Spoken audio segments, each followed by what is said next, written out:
I've been meaning to get to this for a couple of days, but with all of the craziness going on, there's just so much to cover that I haven't gotten to this until now. But to me, this is really important, so I wanted to take the time to discuss it. A few days ago, last week, a federal judge appointed in 1985 by Ronald Reagan announced his resignation. He wrote a lengthy piece announcing his resignation in The Atlantic. And in that piece, he explained that he was resigning for one reason and one reason only: to do everything he can to oppose Donald Trump and this fascist takeover of the United States. And he felt constrained as a judge from being able to engage in politics in that way. And so he did the principled thing and resigned. And he is now dedicating himself to doing everything he can to fight back against this tyranny. And I want to read a little bit of this very lengthy piece that he wrote. I highly encourage you to read this on your own. The judge's name is Mark Wolf, and I will read a few select passages of this. It begins this way. In 1985, President Ronald Reagan appointed me as a federal judge. I was just 38 years old. At the time, I looked forward to serving for the rest of my life. However, I resigned Friday, relinquishing that lifetime appointment and giving up the opportunity for public service that I have loved. My reason is simple. I no longer can bear to be restrained by what judges can say publicly or do outside the courtroom. President Donald Trump is using the law for partisan purposes, targeting his adversaries while sparing his friends and donors from investigation, prosecution, and possible punishment. This is contrary to everything that I have stood for in my more than 50 years in the Department of Justice and on the bench. The White House's assault on the rule of law is so deeply disturbing to me that I feel compelled to speak out. Silence, for me, is now intolerable. Let me skip ahead a little bit here. As I watched in dismay and disgust from my position on the bench, I came to feel deeply uncomfortable operating under the necessary ethical rules that muzzle judges' public statements and restrict their activities. Day after day, I observed in silence as President Trump, his aides, and his allies dismantled so much of what I dedicated my life to. And this is important because you might be thinking, well, if you resign and you are opposed to Donald Trump's tyranny, at least if you're on the bench, if a case comes before you that touches on some authoritarian, illegal action that the president is taking, then at least you would be in a position to rule against him. And now if you resign, Donald Trump will be able to replace you with a MAGA judge who will not follow the Constitution, who will not follow the rule of law. But he importantly says this: when I became a senior judge in 2013, my successor was appointed. So my resignation will not create a vacancy to be filled by the president. So him resigning, Donald Trump will not get to replace him with a MAGA judge, which is important since he had already gone on to senior status within the federal judiciary, and his successor had already been appointed. So that's at least good to know there. Skipping ahead a little more, what Nixon did episodically and covertly, knowing it was illegal or improper, Trump now does routinely and overtly. Prosecutorial decisions during this administration are a prime example, because even a prosecution that ends in an acquittal can have devastating consequences for the defendant. As a matter of fairness, the Justice Department guidelines instruct prosecutors not to seek an indictment unless they believe there is sufficient admissible evidence to prove guilt beyond a reasonable doubt. Now, I've been talking about that since Trump has ordered these political prosecutions of specifically James Comey and Letitia James. Both of those cases, we know there is scant evidence, and that career prosecutors inside the Department of Justice argued against bringing these indictments. So he had his little toady, Lindsay Halligan, go in there, never handled a criminal case before in her life, and indicted these people. And at the time, I told you, look, it is easy. It's one of the easiest things you can do as a lawyer, to get an indictment, to get a grand jury to return an indictment. Although I would note that there are a lot of prosecutors in, these Trump-appointed prosecutors like Jeanine Pirro in the Washington office who have failed to get indictments. And then even after they have brought indictments, they get their asses kicked in court. Just take a look at what happened with the sandwich guy in Washington, D.C. The grand jury failed to, refuse to indict him on felonies, so she got him charged with a misdemeanor, and then he was acquitted on that charge like a week or two ago. But as I've explained, the legal standard for indictment is probable cause. But the Justice Department standard for prosecutors, the guidelines say, okay, probable cause isn't enough. You have to be confident as a prosecutor that there is enough admissible evidence. It's because if there could be evidence that you think is great, but if it's not admissible for some reason, you can't consider that. So you must determine for yourself that you believe there to be enough admissible evidence, not just for probable cause, but to prove guilt beyond a reasonable doubt. And if you do not think you have enough admissible evidence for proof beyond a reasonable doubt, then you don't indict, period, even if there is probable cause. Okay, what else here? Okay, here's another section I'd like to read. Trump has utterly ignored this principle, the principle of not bringing charges unless you have proof beyond a reasonable doubt.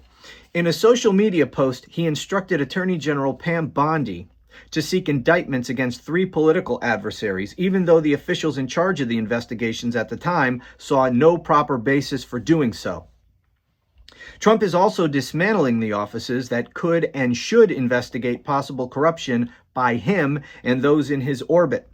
Soon after he was inaugurated, Trump fired, possibly unlawfully, 18 inspectors general who were responsible for detecting and deterring fraud and misconduct in major federal agencies.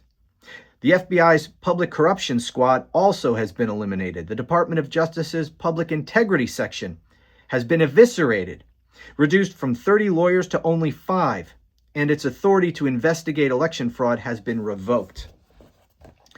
We all see what's happening here, but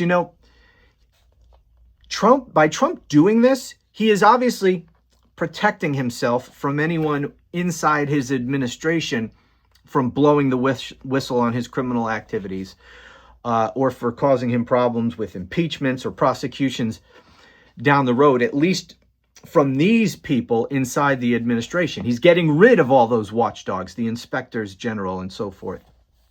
But by doing that, he may be shooting himself in the foot in a way, because by removing all of those people who would really rein in the administration, because if you have these inspectors general who are looking over your shoulder and making sure that neither you nor people in your administration are violating the law, violating the Constitution, doing all these things, illegal things, and you have gotten rid of those people, so nobody's watching you from inside the house, well then guess what? You're probably going to be much more brazen in your criminality. And in the long run, that may make it much more likely that this man is going to eventually be impeached, hopefully impeached and removed from office, and one day prosecuted. Because he has no constraints, and so he's going to be committing even more crimes than he otherwise would have if those watchdogs were in place, keeping an eye on him.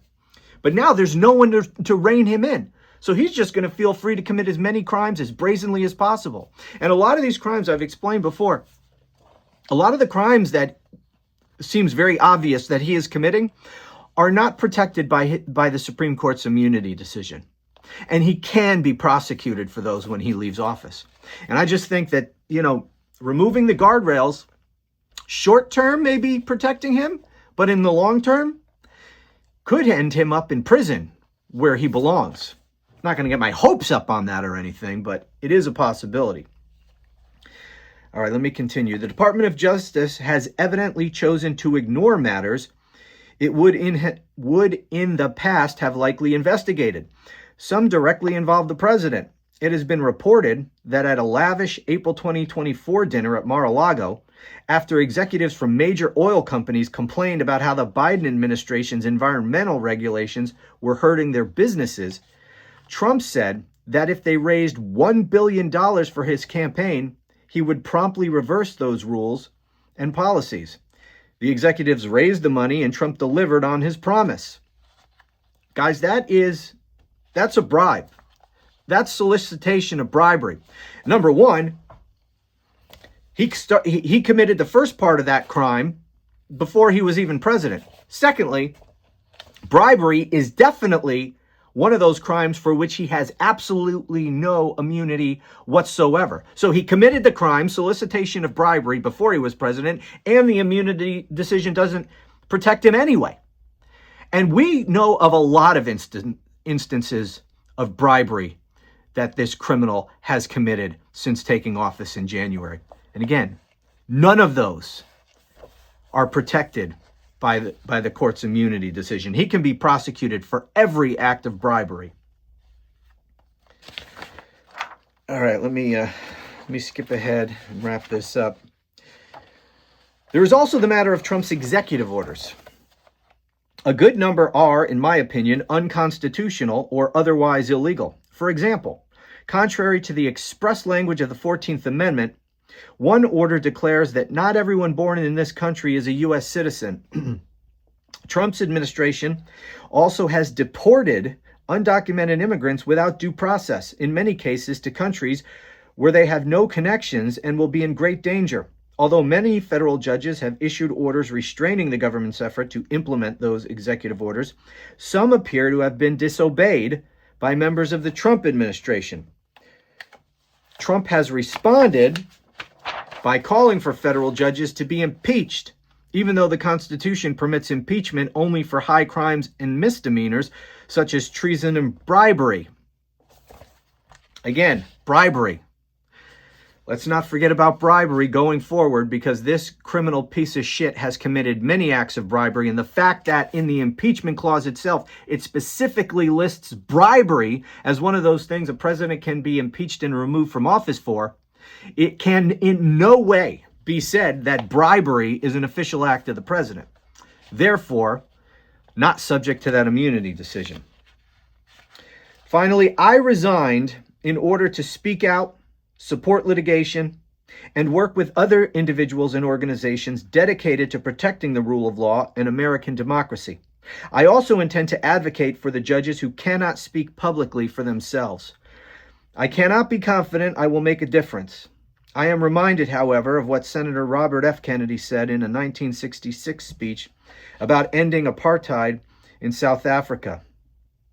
Quote, each time a man stands up for an ideal, or acts to improve the lot of others, or strikes out against injustice, he sends forth a tiny ripple of hope. End quote. Enough of these ripples can become a tidal wave. And as Nobel laureate Seamus Haney wrote, sometimes the longed-for tidal wave of justice can rise up, and hope and history rhyme. I want to do all that I can to make this such a time. So this is what retired Judge Mark Wolf, appointed by President Ronald Reagan in 1985, said in part as he announced his resignation to oppose Donald Trump and his fascist authoritarian takeover of the United States. If a judge who had a cushy job for life on the federal bench was willing to give that up. And yes, he's obviously been on the bench for a long time, but still, I've seen this man speak. He has a lot more active life ahead of him. If he gave up the power of being a senior federal judge to fight against Trump's tyranny, then there's no excuse for anyone to sit aside and not engage in this fight. Anyway, thanks for listening. Check out that article. It's called Why I Am Leaving the Federal Bench by Mark Wolf. It appeared in The Atlantic. Thanks for watching.